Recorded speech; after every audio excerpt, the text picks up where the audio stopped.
Welcome to the Full-Time Fantasy Podcast, presented by the Fantasy Football World Championship, home to the industry's most accurate rankings.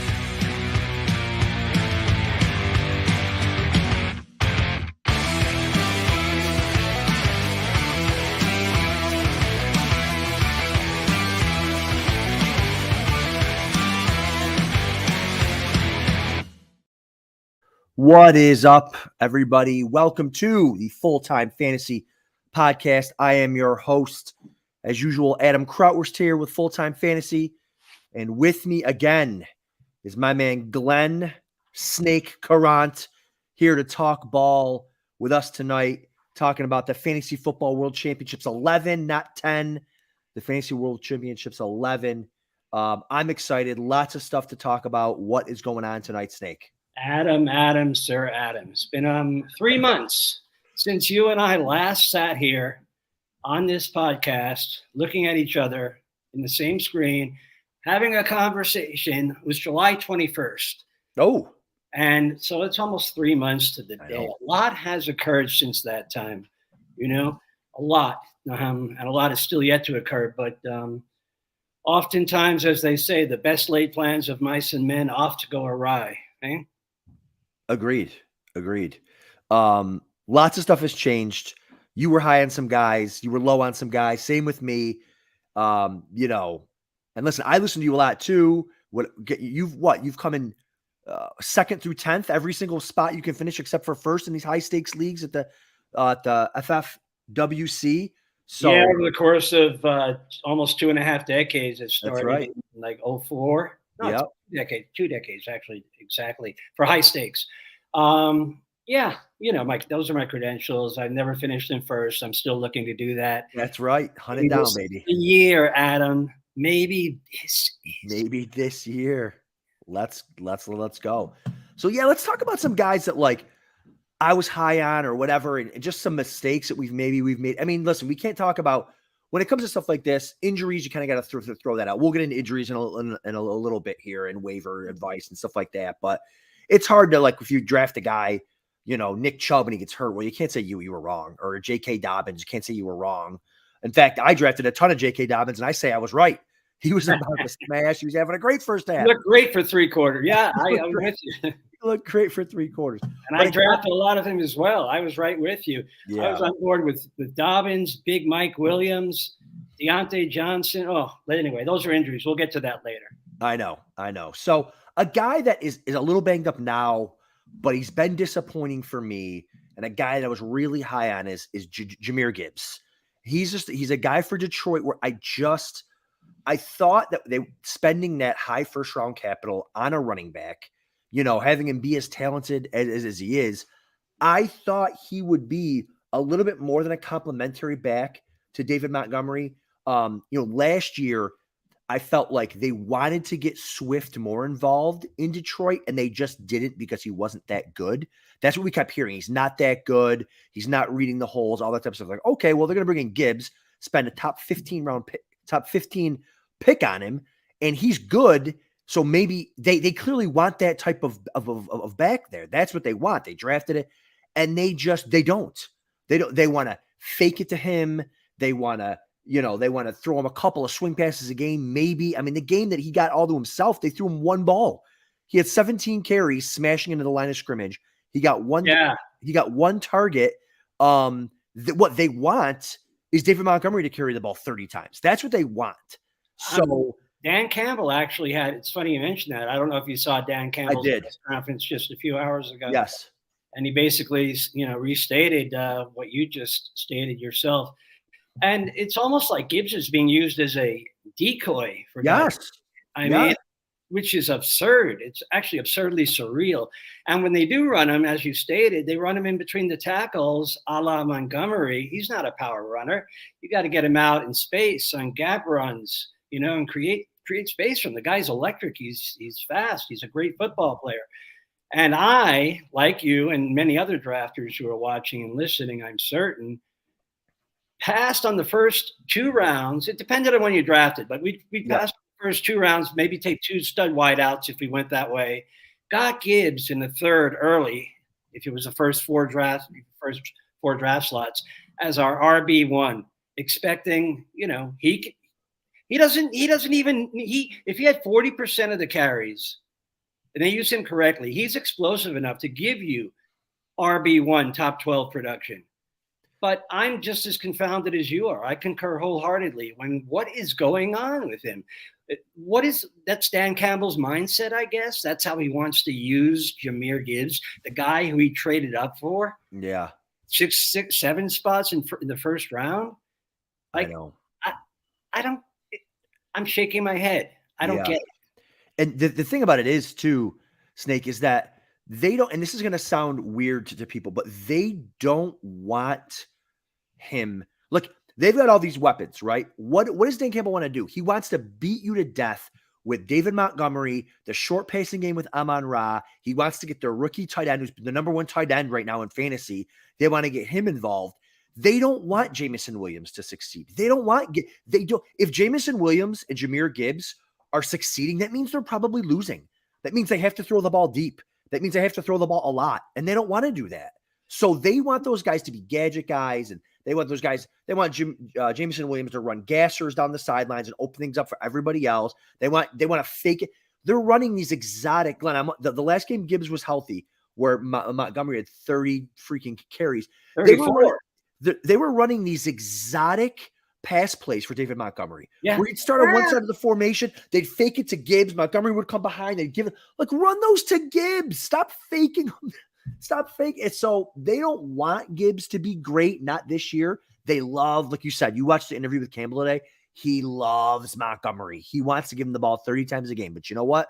He's going to wear him down, though. He's going to wear him down. Perfect. He's going to wear him down. Perfect. And, he'll be more at risk for injury, too. I think, look, we have to preface everything that we're going to talk about with a very important factor. We are 5 games into the season. That's a fact. Yes. Now, if you're counting the regular fantasy football season, that's 35% down and 65% more to go. Yep. If you include the playoffs, which I always like to include because I expect to be in them, as I'm sure you are, then we've got another 71% to go. Yeah. So with that stated, there's a lot of time still for things to change.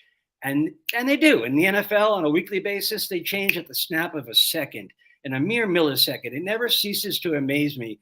And it parallels life, Adam, because at the mere snap of a second, somebody's tears an MCL or infamous and notorious hamstring pull this year. Yeah. I don't know where that's coming from, but, is it in? They're not eating enough fat. Or what is it? The diet? I don't know. Hamstring. But I think there's a lot of football to be played. And I'm just prefacing what we're going to talk about by saying that with 70% of the season still to go, I suspect that things they will change. Yeah, they change throughout. Jose brings up a great point. Last thing we'll say about this before moving forward. Denver's using McLaughlin the way that Detroit should be using Gibbs. Amen. Absolutely. Amen. Yeah. Amen. Yeah, they're getting him out in the screen game, getting exotic with this pass play. Absolutely agree. Even your boy on Buffalo, your team with Cook. Yeah. I mean, what do you think about James Cook and the way they use him in relation to Gibbs and McLaughlin? Yeah, what's interesting about Cook is, Cook was great. He was averaging over 100 yards, through the air and through the ground the whole season. This last week, he was terrible. He had -4 rushing yards or something, got locked up. And what's interesting, too, is that they were down the entire game and they never really threw him the ball. So he's not their goal line back. So that's interesting. If you would have asked me, Glenn, a week ago to today, who would I rather have going forward, Gibbs or Cook? I would have definitely told you Cook. Now I'm not so sure, because that would have been the perfect kind of game plan for Cook to get 6 or 7 catches. 2-minute drill, pass pro. 2-minute drill. Yeah. Down. Exactly. We had Damian Harris, and I couldn't believe I was looking at number 28. I know. Murray. What is he, 47 years old? I know. He's 33. It's crazy. But what are that's 47. Give me a guy that you were right or wrong about, or whatever. Someone that's kind of a situation that's surprised you. I'll give you 2 or 3 guys that I was right and wrong about thus far, but I still think that things are apt to change. But you and I both loved Rashad Bateman. Remember the last Yep. The last podcast that we did, again, some 3 months ago, I had remarked to you that Bateman was the steal of the draft based on the value.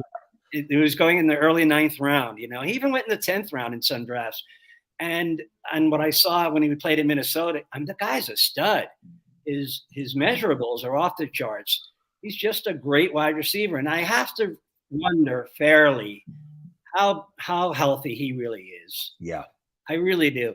But what really broke my heart was just this past week, he got open on a quick slant in the end zone. I mean, Adam. Right in his hands. You would have caught that one. You would have caught that with one hand. Yes. Agreed. Like this. 3 fingers. 2, 3 fingers. That's right. And you could see like just the despair. He grabs his helmet. And I forget who was doing the game. It might have been Romo. I don't remember. But they were even saying like, man, you could just see he wants it so bad. Everything's been going wrong for him for 3 years. And that was his opportunity. And of course, I've got so much Lamar, and and Andrews dropped one too. Yeah. Andrews dropped the one right before Bateman dropped it. There were 2 in a row. But the one Andrews dropped was kind of a missile, and it was from short distance. That was more forgivable. But Bateman's playing with no confidence. He's still playing like he's lost his confidence, and he's a professional, for God's sake. I don't get it. So I had hopes for him high, and I've been dead wrong. But I wonder again how much of that is attributable to indeed, injury. Yep. Same thing with Treylon Burks. Treylon Burks only played two games thus far. Is another guy I've been wrong on thus far, and then some of that is injury attributable as well. Yeah, because I really, when he's on the field, he was the 2nd receiver drafted after Drake London last year, and Hopkins is a target hog. There's no doubt about it. He commands it. He gets open. He's a great player. But I really suspected, and I had high hopes that Burks would surpass Hopkins by midseason and become really the number 1 wideout there for Tannehill and the Titans. And that just hasn't occurred because he can't stay on the field. Jerry Jeudy, there's 3 in a row wide receivers. Jerry Jeudy, a ton of Jerry Jeudy. I'm his biggest fan.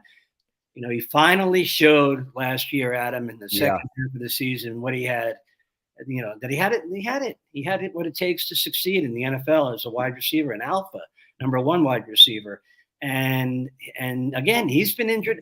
I wonder how many of those 3 aforementioned players I just said, Bateman, Burks, and Jeudy, how much of it is because they actually are underperforming, underproducing, and how much of it is attributed to them not being physically right, injured in some respect? Yeah, I think the underproducing, it has a lot to do with the quarterback. Like Tannehill stinks. Russell Wilson stinks. I think that has a lot to do with it. I'd love to see Jeudy get the heck out of Denver this season, right now. Right now. Where? Carolina? Carolina, though? I'd love him in Buffalo, man. I'm telling you, he could be the heir apparent to Diggs. That Gabe Davis is walking. They're not re-signing Gabe Davis in the offseason. They don't want too much money. I'd love to see Jeudy in Buffalo. Treylon Burks, I think, has time. We were talking earlier about the Lions and Gibbs. If Burks can get healthy, make a second half run, he's so good. The problem is he has to be so efficient. That was it week 2, he had a 70-yard catch and doesn't score. He ends up with like 3 catches for 70 yards. 78 yards. It's like in that offense, 76.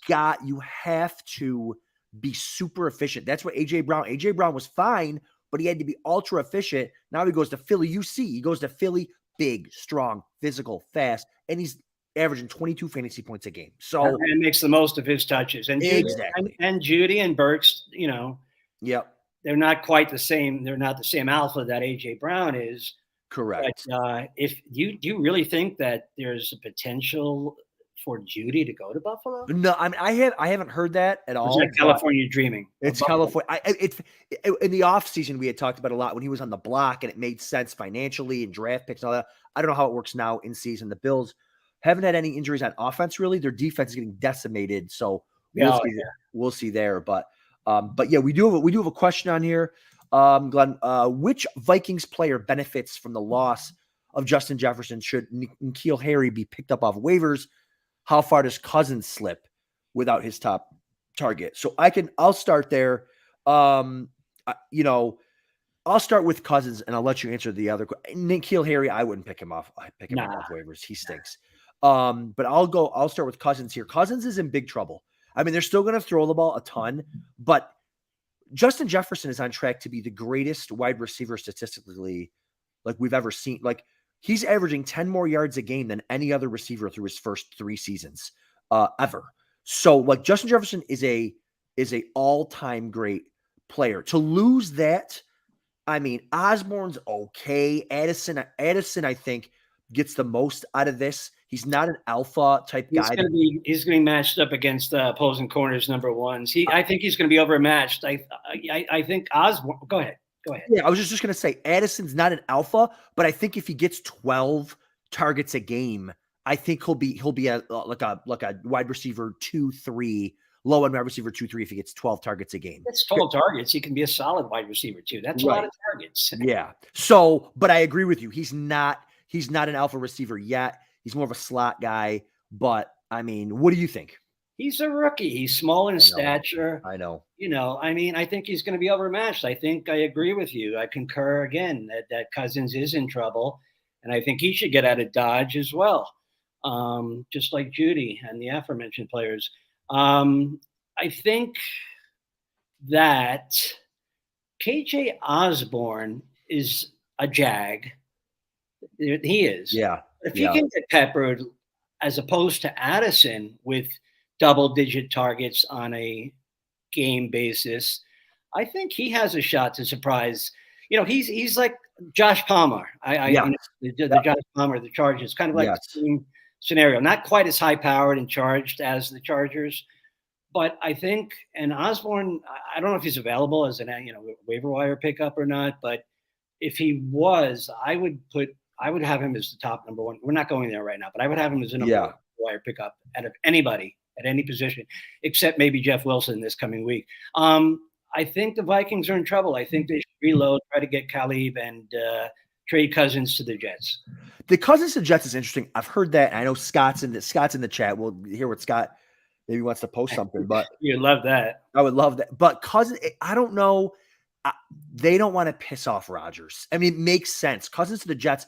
The Jets are a Super Bowl contender with Kirk Cousins. Garrett Wilson is a top 5 receiver in the NFL. Breece Hall is a top 5 running back. They have a top 3 defense. Their O-line's getting kicked. Amen. Their O-line's getting kicked to crap. But man, with Cousins there slinging the rock, I think they are a problem. But Rodgers wants to come back at the end. They're not gonna make the playoffs without Rodgers, though. That's the thing. Like, and I don't know what next year looks like with Cousins, what they have to give up and all that stuff. Got to write off Rodgers this year, for God's sake. Even if he is ready, quote unquote, for the playoffs, who got him there? Right. Wilson. Are you going to pull the plug on him? You're going to pull a Doug Flutie on him? Oh, don't go there. I hit a sore spot. That's right. So that was ridiculous, Yeah. No, I get it. No, I completely agree there. Put Cousins on the Jets. Help Garrett and Breece be the studs that we drafted those two to be. I mean, I've got a ton of shares of both. A ton, especially Garrett. I know. And we were talking about where we were right, where we were wrong. Imagine starting a draft. Garrett Wilson, Jalen Waddle, Jahmyr Gibbs. You're like dead. You're like, what just happened? Breece Hall. Like, what just happened? I got all these great players. And I think Breece is going to be better suited for a rebound for the rest of the year than as opposed to Garrett Wilson will be, just based on game dynamics and the positions that they play. Garrett's really taken a hit. I was with you on Garrett Wilson. You don't remember maybe, but I was all over him, just like you were. Loved him. Yeah, loved him. I thought he was going to be a top 3 guy. Top 3, not top 5. He was going to be. Top 3. He was this year. Yes, that's what I'm saying. He was going to be this year. I'm telling you. He's so good. Yeah, for sure. So that's interesting there. We talked about the Chargers for a second. I want to ask you about Quentin Johnston. He's a guy that I was taking kind of in that back end. We were talking about the Treylon Burks and the Batemans. The Quentin Johnston's was to me was the last receiver I was taking before getting out of those receivers there. What does this week mean, Snake? To me, this week means everything. Coming out of a bye, lose Mike Williams. They get 2 weeks to figure this thing out. To me, I'm excited and nervous because if they come out of the bye and it's 3 targets, 1 catch for 7 yards, it's pretty much over for Quentin Johnston for this year. It's having those hopes of him being a flex wide receiver or a wide receiver 3. But I think if they come out of the bye week and they get him heavily involved, I think it's an exciting look down the stretch for the rest of the year. I would agree with everything you said, except for giving up on him if he had a bad game out of the bye week. Because, again, it's still one game. It's week 6. And there's a lot of times for rookies to still develop their game. So I wouldn't give up on him if he had one bad game after the bye week. I lived in Japan for about 13 years. And it's funny, the Far East and the Asians in particular have a long-term thinking strategy when it comes to business, when it comes to life, when it comes to sports. And most Americans, they just don't. Their thinking is just, what have you done for me lately? Meaning lately, like in the last minute or two, or yesterday, or last game pertaining to fantasy football. I think you have to exercise a little patience, even with Quentin Johnson. He's a rookie. I wasn't quite as high on him, to be honest. Yeah, no, I get it. Wide receiver as you are. I mean, because he's slick. He's a big Mike Williams, but he's unpolished. He's not a polished route runner. And he doesn't have the greatest hands, but he's an athletic freak. But, so I would not be surprised, I hate to say it to you, Adam, if Josh Palmer, who's, again, a Jag. Yep. Like who we were just talking about.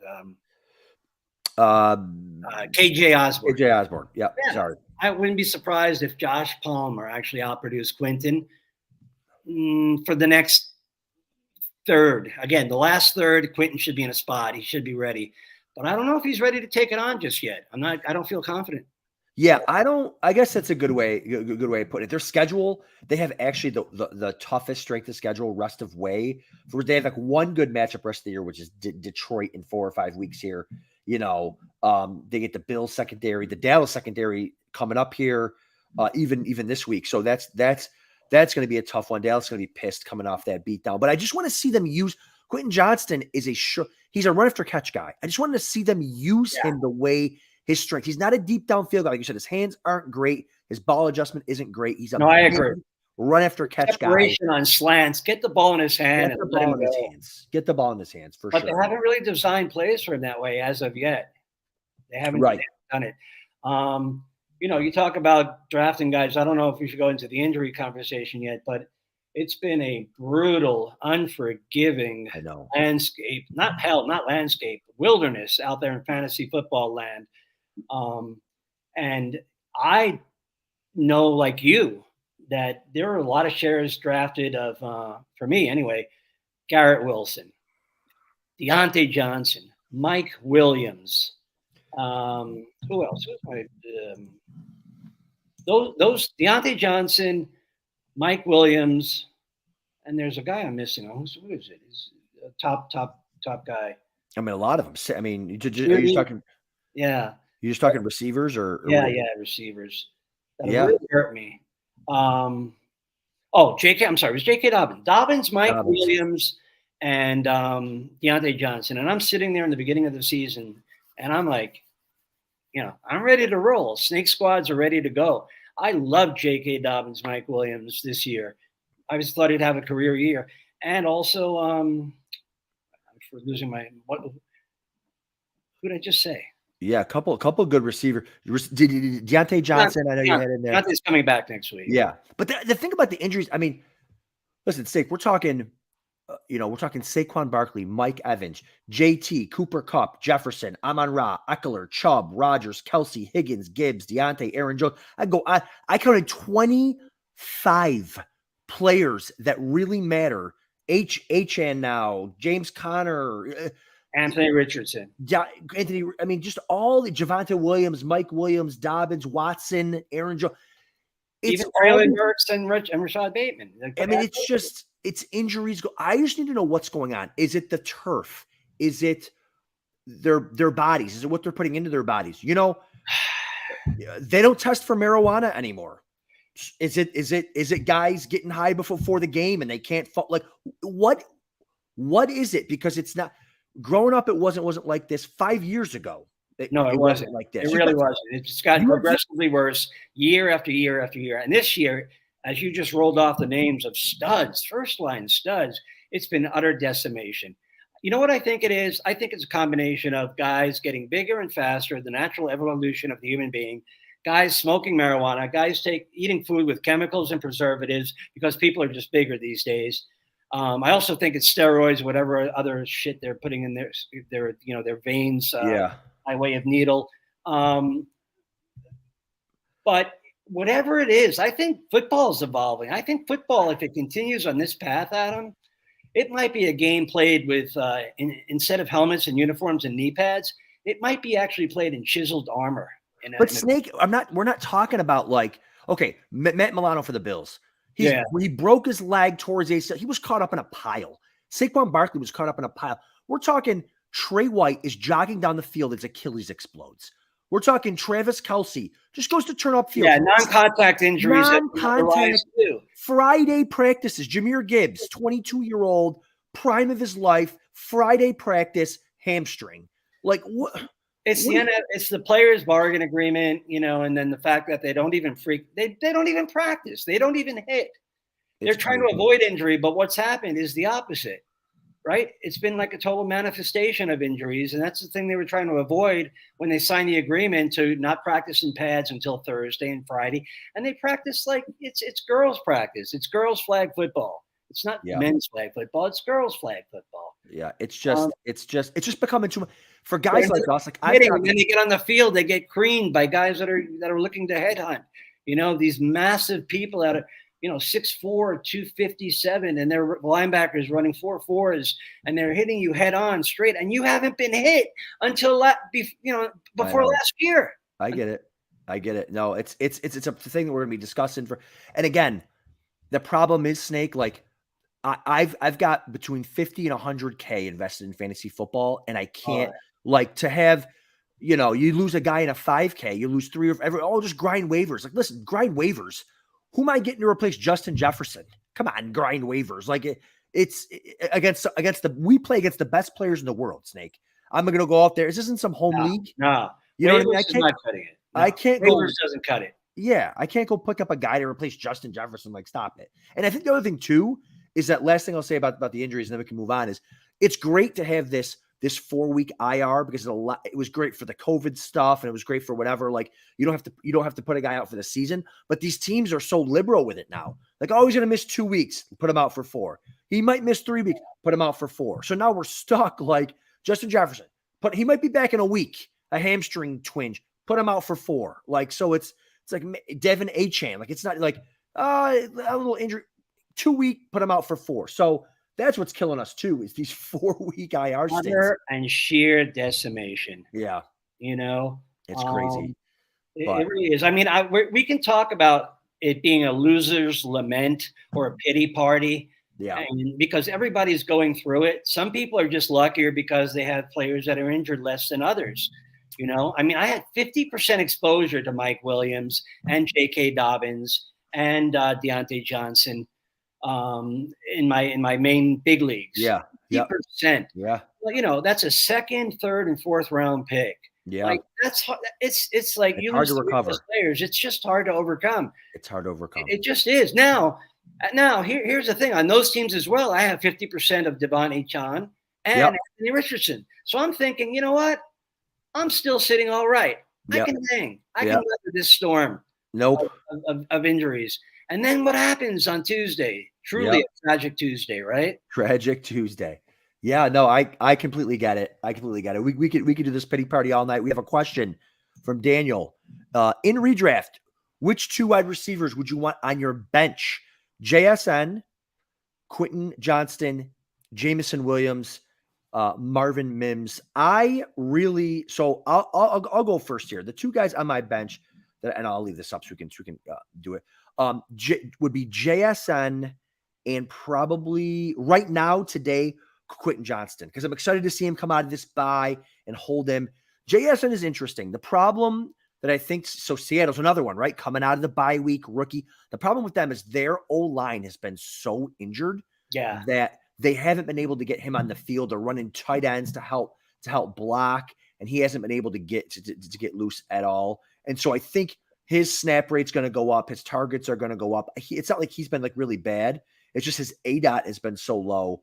So I think he's a guy that I wanted to see coming out of the bye week here. They have a top 5 strength of schedule. They've got Cincinnati and Arizona these next 2 weeks. The last 3 weeks for the 3-week race for the playoffs for all the money, Philly, Tennessee, Pittsburgh. Those are 3 of the best defenses to have receivers against. So I think by then he'll be clicking. And again, we don't want any more injuries, especially because I've got some Lockett, I've got some Metcalf. But if there is an injury to those top two guys, I think JSN to the moon. So I really like holding him on my bench. What about you, Snake? 100% agree with you on what you just stated about those four.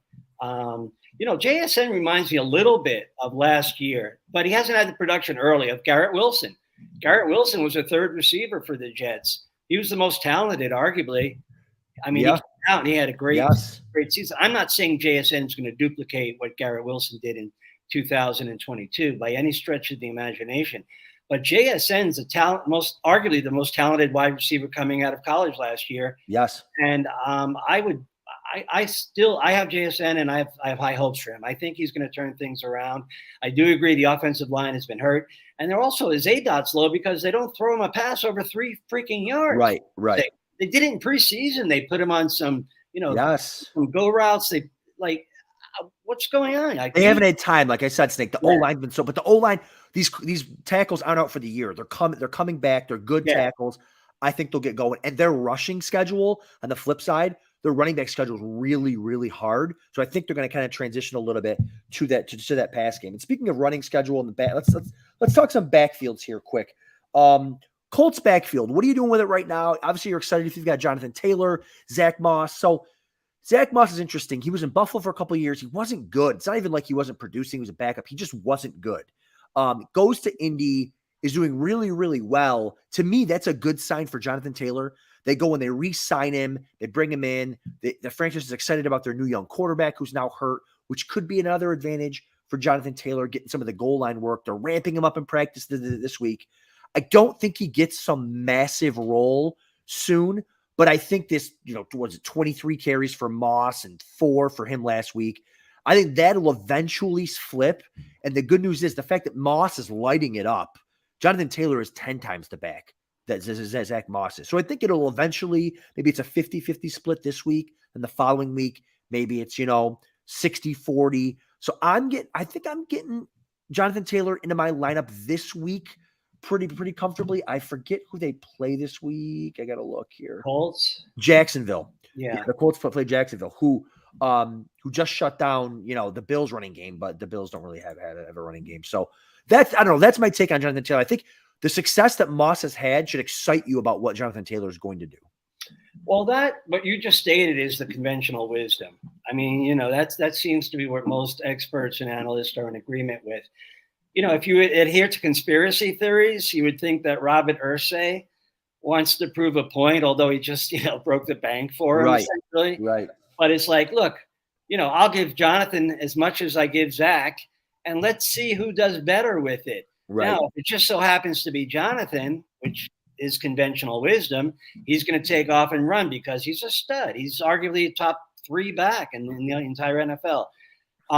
But if Zach continues this level of play, they're not going to take him off the field necessarily. They might split it. It could be a 65-35, 60-40, heck, 55-45 split. And Irsay will, I don't know, he'll prove like a sported point, Right. That's like cutting off his nose despite his face, sort of like, see, I gave JT his chance. I gave him his money, and Zach Moss still outproduced him. Yeah. I don't want to think like that because it's a conspiracy theory, but no, but listen, that's the way you got to look at this stuff sometimes. And I'm not saying you're wrong either, because he could certainly do that.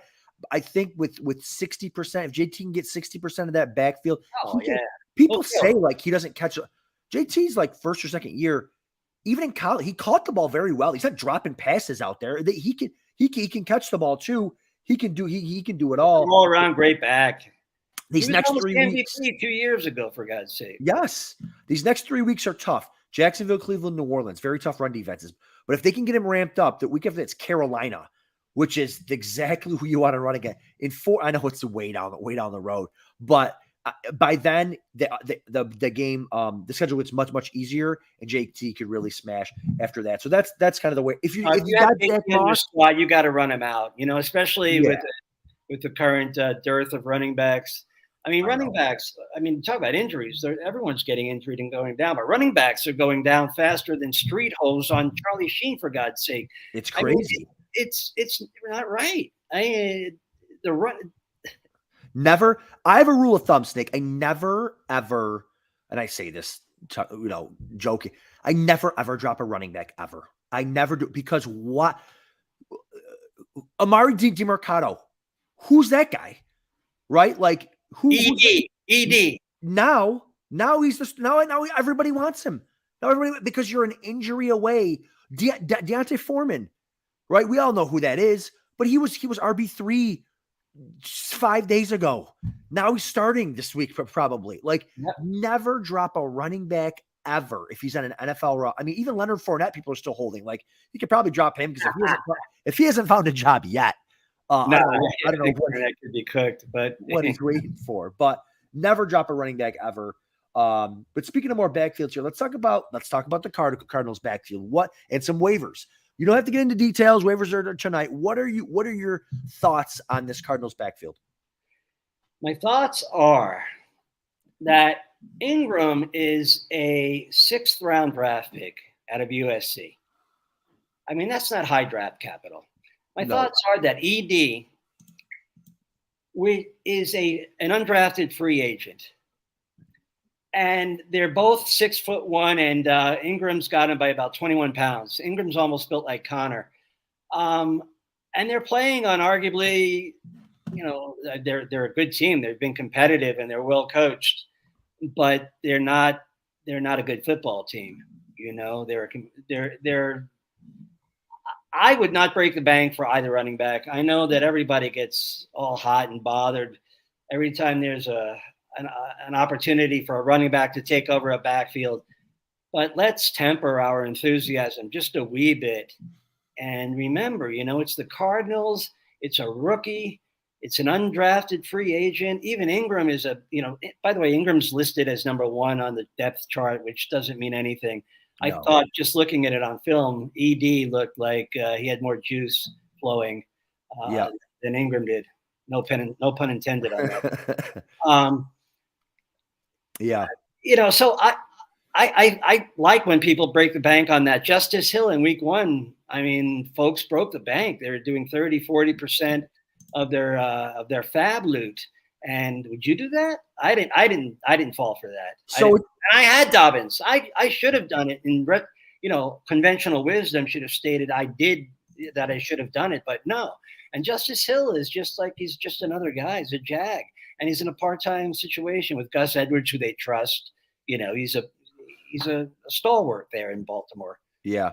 No, I think it's interesting. I think it goes team by team. I don't disagree with you about breaking the bank. Here's the thing. I know you say there's plenty of time left, but it's getting late early for some of these teams. You got some 1-4 teams, some 2-3 teams struggling. All the injuries. 2-3 is not a struggling team. I beg to differ on that. I have some playoff teams. 4 and 0-5. Yeah. And everybody always looks at him. This is a pet peeve of mine. I don't know if you agree. I'm sorry to interrupt. But everyone's always looking at the standings, and they're looking at your team in the standings or another team, and they're looking like where you are. You're in 9th, you're in 8th, you're in 10th. That's based on 1 loss. I mean, that's so – yeah. It's a coin flip. It's the luck factor for winning and losing. It's random. And you should be looking at average points per game. Yes. Because the way the FFWC and most high-stake leagues are set up, if it's the right way, you're going to get in if you score points. Yes. So, I think people place too much emphasis. Sorry to bring that up, but sure. It's too much it's a pet peeve of mine that they place an emphasis on the 1-loss record. Just score points. Yeah, score points. Score points. Yep. 150 points a week. Shoot for that, and you'll get in. Yep. So, great point. But if you've got a team that's struggling, you've got a team that's got a lot of injuries. You know what? You've got 800 fab left. You know that one of these guys is starting the next couple of weeks. You want to be desperate because listen, we just talked earlier. We're right about some stuff. We're wrong about some stuff. I agree with you that I don't think either of them is going to be like a league winner. But what if we're wrong? What if you're wrong and you're desperate and you spend $400? You're not going to care that you spent $450 on a DeMarc. Now, if I'm leaning one or the other, it's going to be DeMarc. I think Ingram's had his chance. He's been there. His yards per carry is horrific over his career. It's 2 yards per carry. DeMarc He's only in his second year, though, right? Yes. But what I'm saying is, last year he's kind of had his chances. Kind of what I've been thinking. And DeMarc got his opportunity. He was the pass catching back. He looked good before this. He looked fine. He looked okay. My problem with it too. They play the Rams. You break the bank, though? I'm sorry. Go ahead. They get the Rams this week, where the Rams, are great against fantasy running backs. So you don't want to start your running backs against the Rams. Would I break the bank? I think it depends. Do I have a starting running back? Because we've talked about injuries. They're between bye weeks and injuries. Yeah, you might need a starting running back for this week. You might go Foreman. You might go DeMarcado. Break the bank. It depends on how you define break the bank. Okay, let's be specific. Would you spend 40% or higher on or remaining budget? Yeah, I probably would. I probably would, because like you said, if you go 1-5, you know what I mean. If you go 0-6, like who cares? Like just go get a guy that you can start this week. You know what if they play 1 week, Adam, and they both get hurt next week? That's true. That's true. That's over anyways. I mean, that can happen just as easily as those guys busting. Yes, I get it, but there are some teams where, like, what if you don't have a running back? What if you got bye weeks and stuff like this? Like, trust me, I understand. You don't have to do what if scenario. I'm there. I'm in. You know what I mean? Now let's flip it. If I've got a real nice squad, if I've got some depth at running back, I'm in first place. I'm not touching these guys, because they're going to be done in 4 weeks maximum anyways. Connor will be back. Agreed. Like if I've got a real nice team, I'm not touching them. But if I need some help, if I'm panicked, I think they're worth a bid. Now the right move. That's the great point you make. I think that it depends on where your team is at. So again, if you're not 1-5 necessarily, if you're out based on points and record, to both. Yeah. If you're looking bad. And again, don't despair, fellow fantasy football fighting comrades, freaks and ghouls alike, because I'm serious. We have 65% of the regular season, again, ad nauseum, and 72% of the playoff season to go. And things, as everybody knows, changes on a dime. Yeah. So even we're not out. They're not out. And if you go a week and you don't get ED or Ingram, and they both get hurt next week, there'll be somebody next week. Rivers stepping up. That's right. There'll be because Kyron Williams is going to get banged up, and he's going to be the next big thing. And now you're not going to have any fab because you just blew it on a 1 week wonder named ED. Well, listen, those are all great points. I want to bring this up right now. Anthony talks about he spent $1 on DeMarcado 2 weeks ago. That's the Ronnie Rivers point. Those are the moves.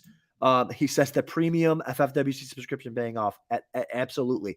Those are the moves. The Ronnie Rivers right now. Now, for the teams that are good, you have a good team. You're not touching DeMarcado. You're looking Chase Brown. You're scrolling down. Let me find the backups to the starters I can get for $1, $2, $3 now. So when those injuries happen, I've already got those guys. That's what you want to be doing. The Ronnie Rivers, like you said, the Chase Browns, the guys that no one's thinking about right now that are an injury or a two away. Because dude, anything. I've been holding Jeff Wilson for 4 weeks. Why? This is why. Perfect because scenario. You're waiting. He's going to. Patience has paid off. Patience has paid off. Maybe philosophy. And you're thinking long term. Yeah. Jeff Wilson. Awesome. If Jeff Wilson is out there on I play in 30 FFWC leagues, and he's available in 1. Right. You know? So I think to me he's the number 1 pickup in my opinion for this week. Jeff Wilson, you're saying? Huh?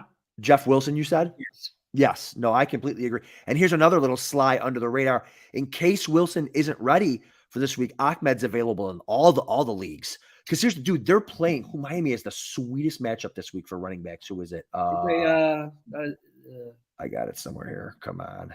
I can't find it right this second. But they have the sweet. Oh, Carolina. Run funnel. They want you to run the ball. If it's just Ahmed and Mostert, Ahmed, you could start him. He's a 1 week stopgap, Right, correct. For 1 week. So what are you going to do? I mean, you're not going to spend a couple bucks. No, a couple bucks. Yeah. Go ahead and grab him. But he's a sneaky little for 1 week. For 1 week. And then Achane hopefully comes back. So that's 1 week you use him. You've got Mostert and Wilson for 3 weeks. So you got to cool your jets a little bit on Ahmed. I hear what you're saying, but it's 1 week. I don't know. If I go overboard. I'd focus on ED and Ingram a little bit more than I would, a lot more than I would on Achane, just a little dollar flyer there.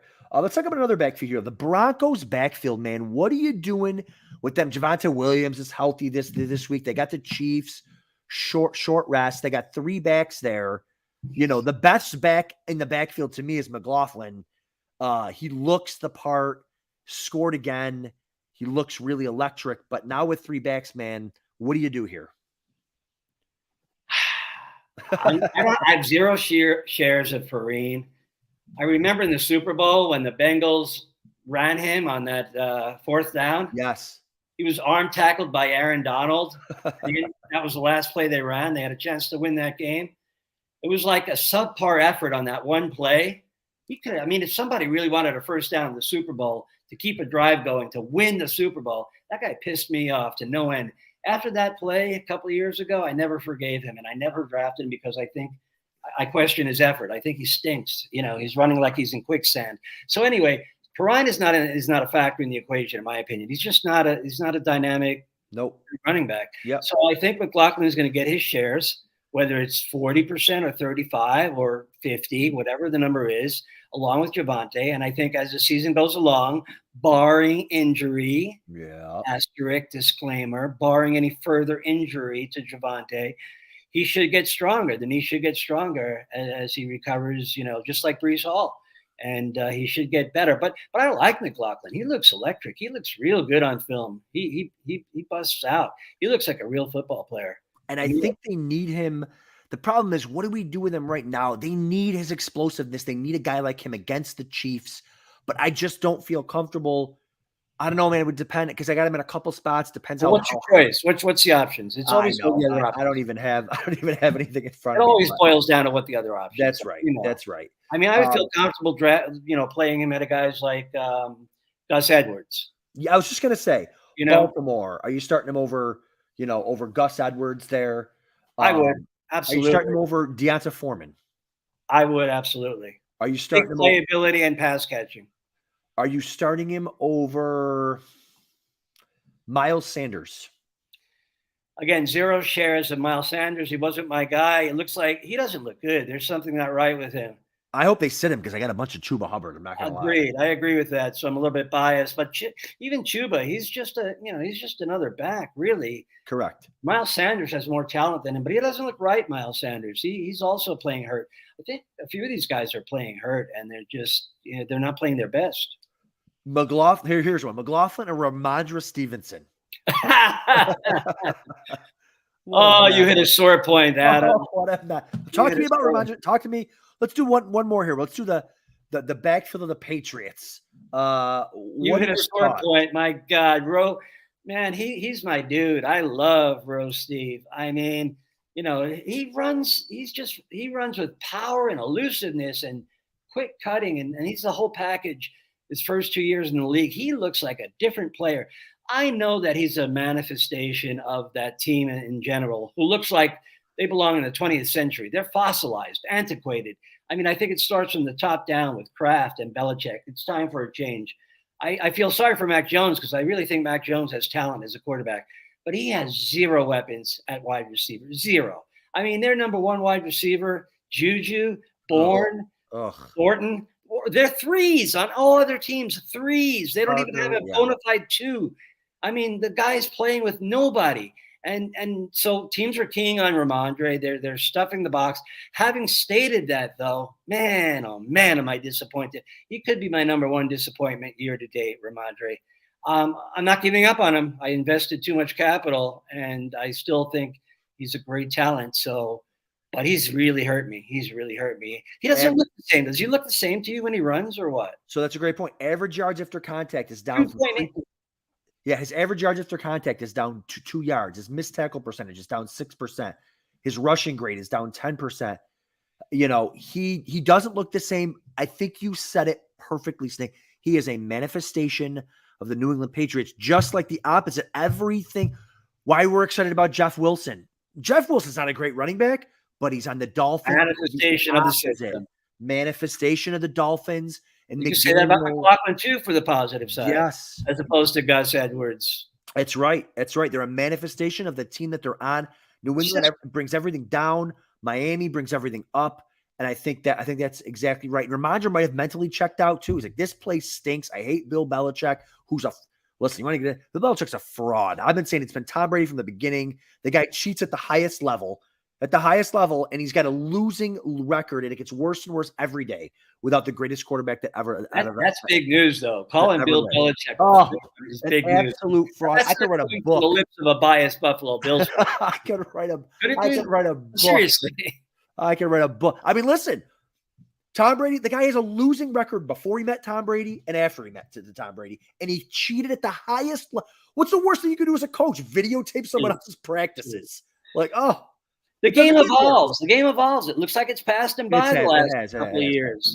And again, I said it starts from the top up, top down. And I think Kraft has to reassess what the hell he's doing there in New England. And there's no talent there either. Like, he doesn't draft well. Like, there's no talent. No, it's a mess. The scouts, the whole system needs an overhaul. And I feel bad for Rowe. I didn't think it was going to be this bad. I really did. I agree. And Rowe Stevenson's a guy that has the talent to play through that kind of crap. Dude, his rookie year, he had like 80-yard touchdown runs. I love him. He's a beast. I love his running style. He's so fun to watch because he runs with power and quickness, like Earl Campbell did, or Jerome Bettis, one of those guys. But even quicker. Cat hair. I've got a cat. Floats everywhere. It ends up in every order. Right. That's right. All right, real quick before we go, give us before you ask that question, I just want to hit on three guys that I did actually hit on.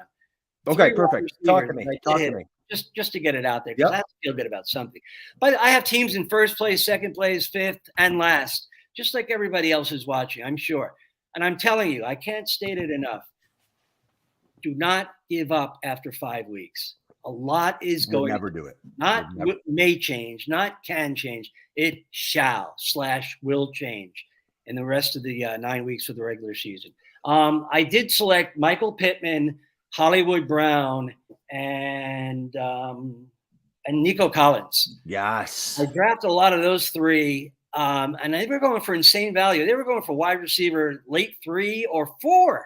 Yeah. I mean, Michael Pittman and Marquise Brown were getting no respect. They were going in the 10th round. I saw them go in a couple of drafts, if not the 10th, in the 9th and 8th.